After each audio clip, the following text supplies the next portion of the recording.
बड़ी ईद की बड़ी बड़ी खुशियां हम मना रहे हैं आपके साथ। आज ईद के इस ख़ास मौके पर जनाब मेरे साथ जो मेहमान मौजूद हैं आज के पॉडकास्ट में वो किसी तारुफ के मोहताज नहीं है। शुमाइला, बहुत बहुत ईद मुबारक हो। सबसे पहले मुबारक, आपको भी बहुत बहुत ईद मुबारक हो। सबसे पहले तो शुक्रिया अपने प्रोग्राम में बुलाने के लिए। ईद आपके लिए क्या है? ईद मेरे लिए सबसे बड़ी खुशी है। वैसे तो कहते हैं कि वो बचपन की ईद जो होती है हाँ। हमें वो ज़्यादा फैसिनेट करती थी और वो बहुत ज़्यादा खुशी वाली होती थी। क्या खा के आई हैं आप? बड़ी फ्रेश बड़ी आपकी ना आई हैं तो मसाला जात की भी खुशबू आ रही थी। कुछ बना के भी आई है लगता है। ईद कुर्बान है डेफिनेटली, लेकिन गोश्त से मैं थोड़ा दूर भागती हूँ। Welcome to another episode of desi podcast with Rani and Dalib. नाज़रीन, आज की पॉडकास्ट होने वाली है बड़ी ही ख़ास, क्योंकि बड़ी ईद की बड़ी बड़ी खुशियां हम मना रहे हैं आपके साथ। तो सबसे पहले तमाम पाकिस्तानियों को और ओवरसीज़ पाकिस्तानी जितने भी हैं उनको कहूँगी ईद की ढेरों ढेर मुबारकबाद हो आपको और आपके अहले खाना को। आई होप आप लोगों की ईद अच्छी गुजर रही होगी, और अगर अच्छी नहीं भी गुजर रही तो हमारे साथ बेहतरीन हो जाएगी, क्योंकि आज हम फिर स्टूडियो में पहुंच चुके हैं आपकी ईद को दोबारा करने के लिए, आपकी खुशियों को मज़ीद बढ़ाने के लिए आपके साथ आए हैं। और आज ईद के इस ख़ास मौके पर जनाब मेरे साथ जो मेहमान मौजूद हैं आज के पॉडकास्ट में वो किसी तारुफ के मोहताज नहीं हैं। बड़ी ही खूबसूरत आवाज़ की मालिक है वो शख्सियत, आप उनको गाए बगाए सुन चुके होंगे। जी हाँ, मैं बात कर रही हूँ आरजे शुमाइला चौधरी की। इसके अलावा वो न्यूज़ एंकर भी हैं और मीडिया के शोबे से वाबस्ता हैं, अपनी खिदमत सर अंजाम दे रही हैं और आज मेरी पॉडकास्ट में बनी है मेरी मेहमान। तो आज उनसे गुफ्तगू करते हैं, जानते हैं कि ईद वाले दिन भी क्या वो लिसनर्स के साथ जुड़ी रहती हैं या अपने घर वालों के साथ अपनी ईद गुजारती हैं। तो चलिए सिलसिला शुरू करते हैं गुफ्तगू का। अस्सलाम वालेकुम। वालेकुम अस्सलाम। रानी कैसी हैं आप? ठीक है, मैं अल्लाह का शुक्र है ठीक हूँ। शुमाइला, बहुत बहुत ईद मुबारक हो। सबसे पहले मुबारक, आपको भी बहुत बहुत ईद मुबारक हो। सबसे पहले तो शुक्रिया अपने प्रोग्राम में बुलाने के लिए। आपका बहुत शुक्रिया कि आज अपना ईद का दिन है, और पहला ईद का दिन हो तो आपको पता है ज्यादा बंदा काम जोश खरोश और जज्बे बनने के बड़े हाई होते हैं, तो आप अपना टाइम निकाल के यहाँ पे आई हैं। तो शुमाइला, सबसे पहले तो मैं ये जानना चाहूंगी ईद आपके लिए क्या है? ईद मेरे लिए सबसे बड़ी खुशी है। वैसे तो कहते हैं कि वो बचपन की ईद जो होती है हमें वो ज़्यादा फैसिनेट करती थी और वो बहुत ज़्यादा खुशी वाली होती थी। लेकिन अभी की ईद मैं कहती हूँ कि फैमिली के पास बंदा पहुँच जाए और आपकी ईद तो वही है। बिल्कुल बिजी शेड्यूल, और आपको पता है आप घर से दूर हों या फैमिली के पास जाए, और फैमिली फ्रेंड्स कजन्स मेरे ख्याल से अब इतना वक्त बिजी हो चुका है ना कि ये दो त्यौहार रह गए हमारे पास, या तो कोई शादी हो या ईद हो। ऐसे तो मुझे बताइए शुमाइला, क्या खा के आई हैं आप? बड़ी फ्रेश बड़ी आपकी ना आई हैं तो मसाला जात की भी खुशबू आ रही थी। कुछ बना के भी आई है लगता है। बना के तो इतनी अच्छी कुक नहीं हूँ मैं, लेकिन वो जाहिर सी बात है जब आप फैमिली के साथ होते हो और ईद का त्यौहार हो तो डेफिनेटली दिल करता है कुछ ना कुछ बनाने का। लेकिन मैं वैसी बंदी हूँ कि मुझे जो है ईद कुर्बान है डेफिनेटली, लेकिन गोश्त से मैं थोड़ा दूर भागती हूँ। तो इन चीज़ों से मैं मीठे की तरफ जाती हूँ, या पुलाव वगैरह वो मुझे पसंद है तो वो मैं बनाती हूँ। लेकिन आज मैं बस भागते भागते आई हूँ क्योंकि बिजी शेड्यूल होता है और इतना टाइम नहीं होता। तो अच्छा शुमाइला, आप मैं जब आपको देख रही थी आपकी प्रोफाइल ना, तो मुझे बड़ा अच्छा लगा कि आपका ताल्लुक रेडियो पाकिस्तान से भी है। हम अपने नाज़रीन को बताते हैं कि रेडियो पाकिस्तान से आपका ताल्लुक है, और जिसका ताल्लुक रेडियो से होना तो वैसे ही वो कहते हैं ना दिल को दिल से राह कनेक्शन सा मिल जाता है कि अपना कोई बंदा आया है। तो कैसे ये जर्नी स्टार्ट की आपने वहाँ और किस तरह पहुँची, क्या सिलसिला हुआ, कुछ इस बारे में भी बता दें। रानी, ये एक बहुत लंबी जर्नी है और बहुत लंबी कहानी है, लेकिन मैं शॉर्ट सी बात करूंगी कि रेडियो तो लव है, तो रेडियो तो मोहब्बत है। और ऑनेस्टली स्पीकिंग जब मैं माइक पे जाती हूँ तो यकीन करें कि वो 2 घंटे ऐसे गुजरते हैं कि मैं भूल जाती हूँ मैं कौन हूँ। वो सुकून और वो आपका जो आपका इंटरेक्शन होता है आपके व्यूवर्स के साथ, आपके लिसनर्स के साथ, क्योंकि मेरा वीडियो स्ट्रीमिंग पे है तो नाजरीन सामीन दोनों मेरे साथ जुड़े होते हैं। और रेडियो की बहुत लंबी जर्नी है और बहुत मेहनत से मैं रेडियो पे पहुंची हूँ।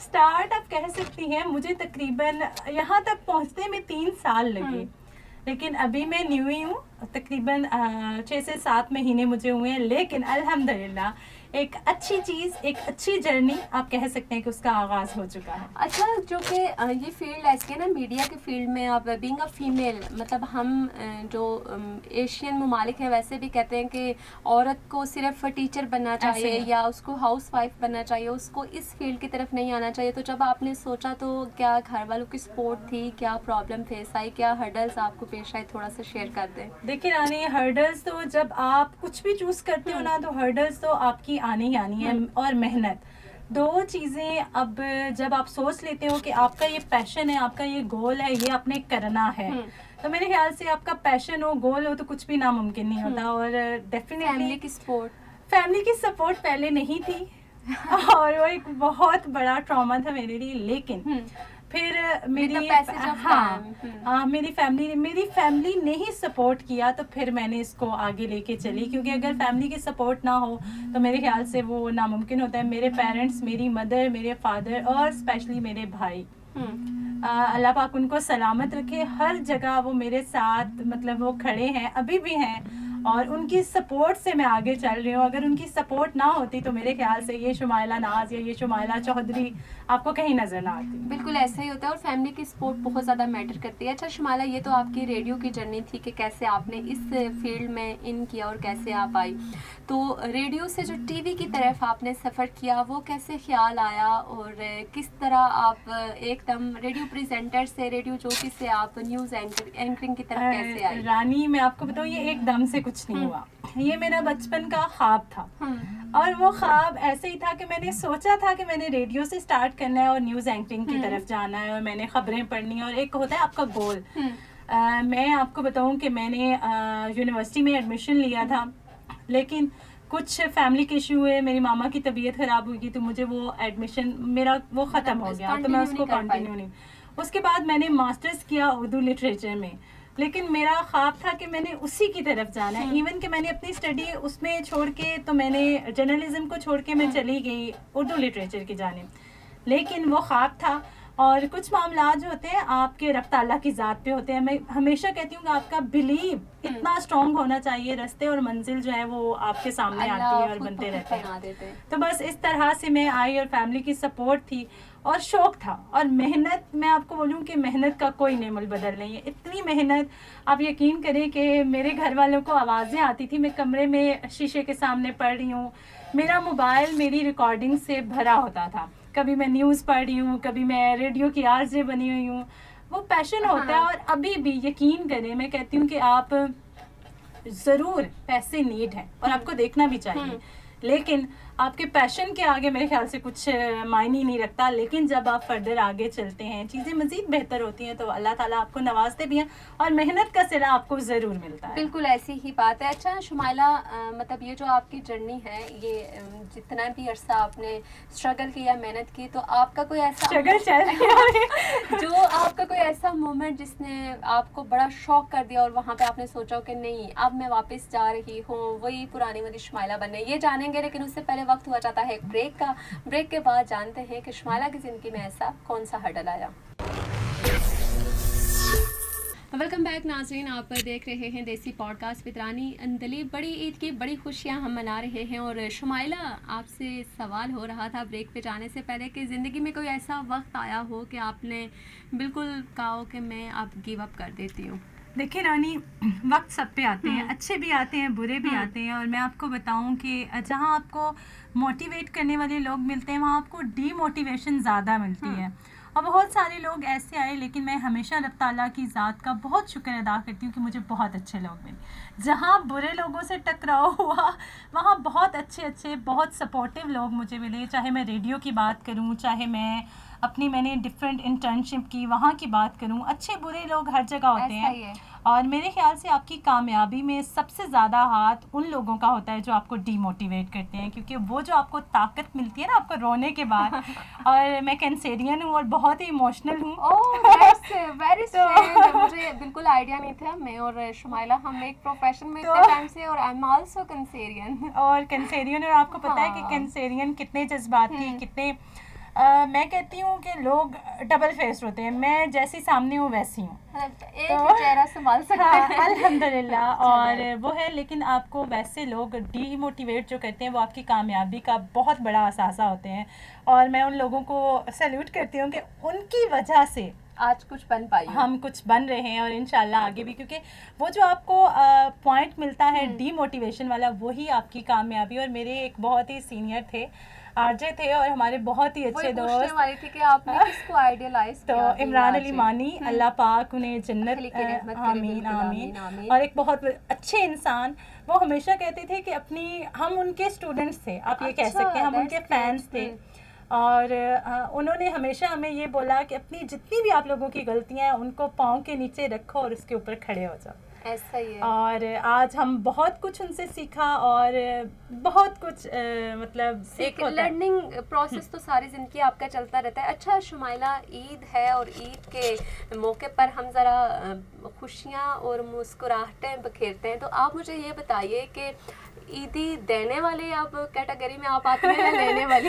मैं फिलहाल लेने वाली कैटेगरी में हूँ। अच्छा, वो जो बचपन में ईद होती थी ना, मेरी तो अम्मा जितनी भी ईदी होती थी वो कहती थी लाओ बेटा मैं सेव कर रही हूँ आपको दूंगी। और आज अल्हम्दुलिल्लाह मेरे अपने भी बच्चे हो गए हैं, लेकिन वो अम्मा के पास जो सेविंग वाली ईदी है वो नहीं मिली। तो क्या आपके साथ भी कभी ऐसा हुआ? नहीं, मेरे साथ ऐसा नहीं हुआ। मेरी अम्मा, अल्लाह पाक उनको सलामत रखे, आमीन, मेरे आमीन। अम्मा बाबा, उन्होंने बहुत मेरा साथ दिया। और स्टिल अभी तक मेरे सर पे वो कहते हैं ना दस्ते शफ़क़त, वो मेरे पेरेंट्स का और मेरे भाइयों का है, और वो बरकरार है। अल्लाह पाक उनको सलामत रखे। अभी भी मैं लेने वाली हूँ, देने वाली नहीं हूँ। अच्छा, ठीक हो गया। अच्छा शुमाइला, कोई ऐसी ईद आपकी अभी तक गुजरी हो जो आपको बड़ी मेमोरेबल लगती हो कि नहीं भाई उस वक्त की ईद या वो वाली ईद अभी तक मैं दोबारा वो वाली चीज़ या वो वाला बचपन की जो ईद होती है ना रानी, वो आपके लिए बहुत ज़्यादा स्पेशल होती है, क्योंकि तब आपको बहुत सारी चीज़ों की समझ नहीं होती। वो कहते हैं ना कि ना समझ थे तो ज़्यादा अच्छे थे।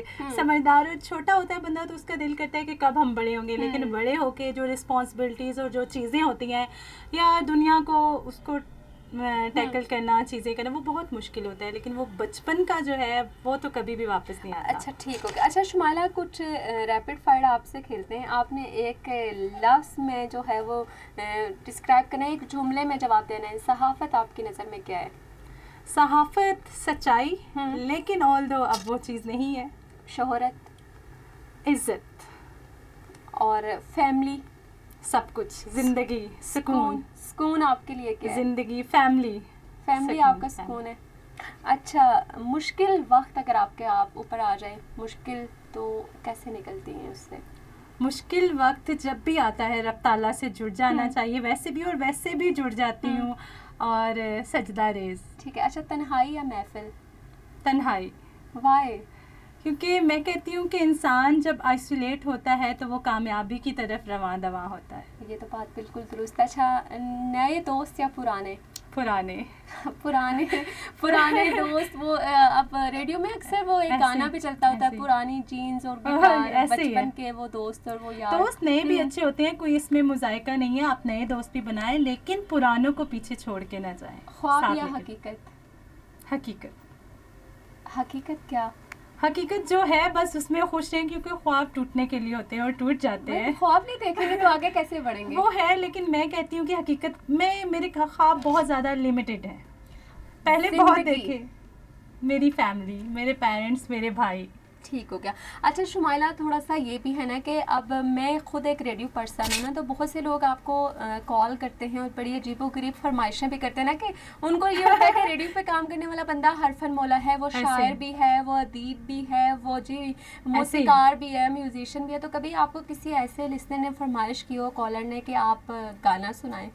बहुत ज़्यादा रानी हुए, अक्सर होता है। अभी परसों की बात है, जब मैं अपना शो कर रही थी तो इसी तरह किसी ने कमेंट किया कि मैम आप जो है ना गाना सुनाएं। मैंने कहा मैं गाना नहीं गा सकती। बार बार उन्होंने कमेंट किया कि आप सुनाएं, आपकी आवाज़ अच्छी है। तो मैंने उनको बोला कि मैंने गाना शुरू किया तो रेडियो बंद हो जाना है। तो वैसे मैं गुनगुनाती हूँ जब भी वही गाना अभी आपसे लगता कहने है। लगी थी, ईद है, तो बड़ी ईद है, नहीं। देखिए बच्चों का शोर, हम अभी तो स्टूडियो में है ना, तो ऐसे। बाहर अभी भी बड़े घुंघरू रोड पे बज रहे हैं और वो ऐसे। एक समा जो बना हुआ है समा ना, वो बना बड़ा हुआ। खूबसूरत सा है। तो आप मुझे थोड़ा सा कुछ नहीं गुनगुना, नहीं कोई आपका रानी, फेवरेट सॉन्ग, कोई नहीं एक लाइन। मैं मैं मुझे भरपूर नाजिया साथ देने की नाजिया कोशिश सिंह करूंगी। बहुत ज़्यादा पसंद थी और उनका गाना वो दिल की लगी।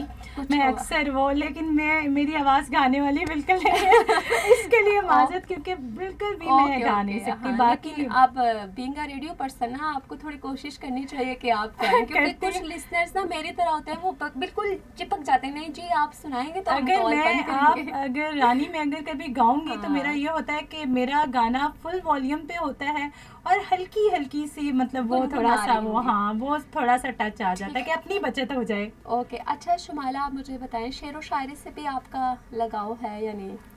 शेरो शायरी से लगाव था, जैसे कि मैंने आपसे पहले जिक्र किया कि आरजे इमरान अली मानी, अल्लाह पाक आरजे उन्हें मानी, जन्नत, बिल्कुल। हाँ जन्नत नसीब करे। एक बहुत बड़ा नाम, एक हमारी रेडियो इंडस्ट्री का बहुत बड़ा नाम नो उन्होंने, डाउट। तो अल्लाह पाक उनको जन्नत नसीब करे। आमीन, उनको आमीन। हमने बहुत सुना है बचपन से लेकर अभी तक, मतलब आप कह सकते हैं ना एक रोल मॉडल वो थे और हैं और रहेंगे। तो उनकी शायरी मुझे बहुत ज़्यादा पसंद कुछ थी और सुनाना उनकी चाहे शायरी उनकी ही शायरी। सुनती थी, क्योंकि उन्होंने 2-3 बुक्स भी लिखी हैं। और being a Ustad, being a sir, being a, मैं उनकी फ़ैन थी। तो ये आज बार बार उनका नाम लेना, ये मेरी तरफ से उनके ट्रिब्यूट लिए है, बिल्कुल एक ट्रिब्यूट है। छोटा सा। और और ईद के दिन आज ऐसे मानी का याद है ना, बिल्कुल one of my good colleague और मेरे बहुत अच्छे कोलीग थे, I मैंने know। खुद उनसे बहुत कुछ सीखा है। और अल्लाह पाक, और उनका जाना बिल्कुल ऐसे अनएक्सपेक्टेड था। और बिल्कुल। ये सबसे बड़ी बात होती है कि जब आप अपनी कामयाबी में याद रखते हैं, आज इमरान अली मानी हम में नहीं है, लेकिन उनका नाम हमेशा जिंदा रहेगा। तो क्या उनकी कौन सी शायरी आप हमें सुनाएंगे?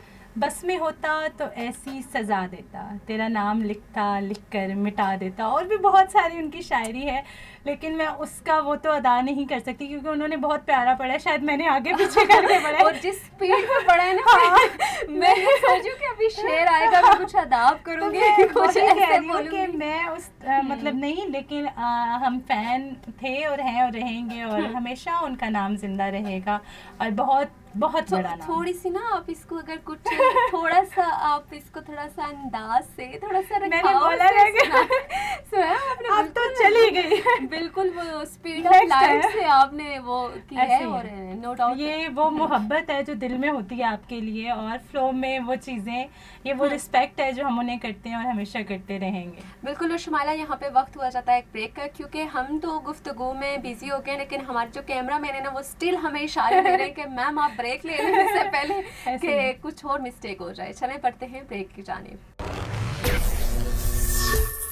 वेलकम बैक वंस अगेन नाज़रीन, पॉडकास्ट विद रानी अंदीप के साथ है। आज आपको मज़ा आ रहा होगा, क्योंकि आज एक मैं ही बोलने वाली नहीं हूँ, बल्कि शुमाइला मेरे साथ मौजूद हैं, जो कि नॉन स्टॉप बोल रही है। और अभी जो उन्होंने हमें शेर सुनाया, और शेर सुनाया है, मैं तो अभी मैंने इरशाद भी नहीं किया और इनका शेर भी ख़त्म हो गया, स्पीड से सुनाया।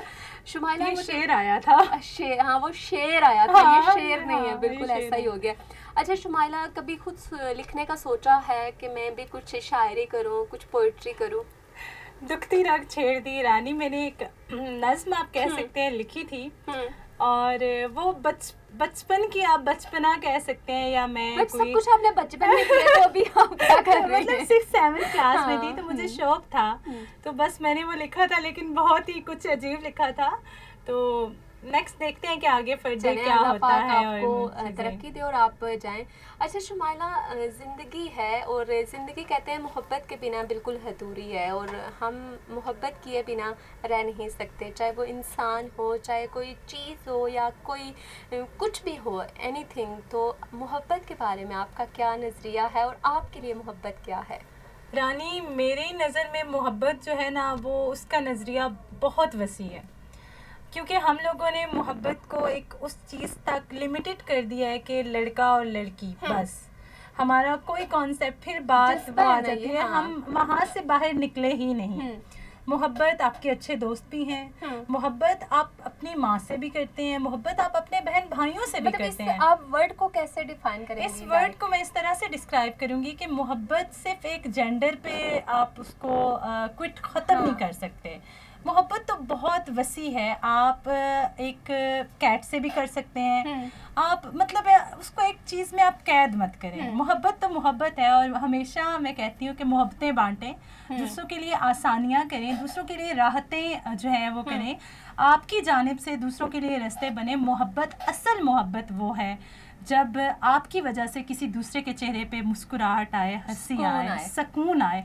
असल मोहब्बत वो है जिसका कुछ भी उसका नेमुल बदल नहीं है। बाकी ये तो हम लोग मटेरियलिस्टिक होके और चीज़ों को देख के, टिकटॉक्स देख के, और बिहाइंड द सीन चीज़ें और होती हैं, ऑन कैमरा और होती ऑन कैमरा और होती हैं। ये आपको अब अच्छे से एक्सपीरियंस हो चुका होगा। लेकिन मैं आपको बताऊं, ऑनेस्टली स्पीकिंग, अब लोग कह रहे हैं अच्छी बातें करना। मैं एक दफ़ा रेडियो शो कर रही थी और उसमें किसी ने कहा कि आप जो बातें करती हैं उन पे अमल भी करती हैं। तो मैंने कहा मैं हमेशा वही बात करती हूँ जो मेरा अंदर है अभी तक। कल का क्या है वो रब ताला की ज़ात जानती है, लेकिन अभी तक जो मेरा टाइम चाह रहा है अल्हम्दुलिल्लाह मेरे पास वही है जो मेरे अंदर है। बिल्कुल ऐसे ही। और शुमाइला, आप नो डाउट आज तो नाज़रीन वक्त ऐसा है, ईद के हवाले से हम थोड़ा सा आपके बारे में जाना है और थोड़ी सी ईद की खुशियाँ सेलिब्रेट की हैं। इंशाल्लाह आपके साथ एक स्पेशल जो एपिसोड है ना पॉडकास्ट में वो करूँगी, जिसमें आपकी ज़ीरो से लेकर ना जो आपकी 8, 6, 9 मंथ की जर्नी है उसको हम A to Z डिस्कस करेंगे। और वहाँ पे ऐसी हम बहुत सी बातें सामने लाएंगे जो शायद हमें देख के आने वाले जो कल को बच्चियां हैं या बच्चे उनके लिए मोटिवेशन हो सके, आसानी हो सके, और उन प्रॉब्लम या उन चीज़ों को वो फेस ना करें जिनको हम लोग करके आज यहाँ पे। अच्छा शुमाइला, ईद है, आप तो गोश्त वगैरह खा के कलेजी जो है, अभी पहले दिन तो वैसे मोस्टली कलेजी बनती है और वो, लेकिन मेरा गोश्त फेवरेट नहीं है, मेरा सबसे बड़ा मसला है। तो शुमाइला, क्या पैगाम देना चाहेंगी ईद के दिन अपने जो हमारे सुनने वाले हैं, देखने वाले हैं, हमारे साथ रहने वाले हैं, उनको क्या पैगाम देना चाहेंगी? उनको पैगाम रानी आपके प्रोग्राम के तवस्सुत से यही है कि ईद कुर्बान है, ईद इसार है, कुर्बानी की ईद है। तो अपनी खुशियाँ दूसरों के साथ सेलिब्रेट करें, अपने इर्द गिर्द देखें। हमारे में हम लोग बहुत सारे ऐसे हैं जो डेली बारबेक्यू करते हैं, मटन खाते हैं, बीफ खाते हैं, सब कुछ करते हैं, एंजॉय करते हैं, लेकिन जो उसका मकसद है ना उसको देखें, और अपने इर्द गिर्द अपने सराउंडिंग में डिज़र्विंग लोगों को देखें और उनका ख्याल रखें। जो मकसद है इस ईद का उसको पूरा करें। और आपको सुनते रहें। सुनते रहें। Thank you so much Shumaila, आपके साथ बहुत अच्छा वक्त गुजरा और मुझे आइडिया नहीं था कि मेरी और शुमाइला की केमिस्ट्री इतनी मैच कर जाएगी। बहुत शुक्रिया वंस अगेन, आपने टाइम निकाला कि आपने मुझे इनवाइट किया। Thank you so much. और इसी के साथ ही वक्त भी अपने इख्तिताम की जानिब पड़ रहा है, और वक्त शॉर्ट होता है सेलिब्रेशन का। खुशी आती है कुछ लम्हों के लिए, अगर आप उसे सेलिब्रेट करेंगे, अच्छे तरीके से गुजारेंगे, तो वो आपकी मल्टीप्लाई होती जाएगी और सालों तक आप खुशियों में रहेंगे, सुकून में रहेंगे। और ईद कुर्बान, जैसे कि शुमाइला ने भी जिक्र किया कि इसार और कुर्बानी की ईद है, उन लोगों का साथ ज़रूर ख्याल रखें, एहसास करें जो लोग सिर्फ ईद का वेट कर रहे होते हैं कि ईद कुर्बान आएगी और हम गोश्त खा सकेंगे। मुझे दीजिए इजाज़त, मिलते हैं अगली पॉडकास्ट में। तब तक रखिएगा अपना और अपने चाहने वालों का ख्याल। अल्लाह निगहबान।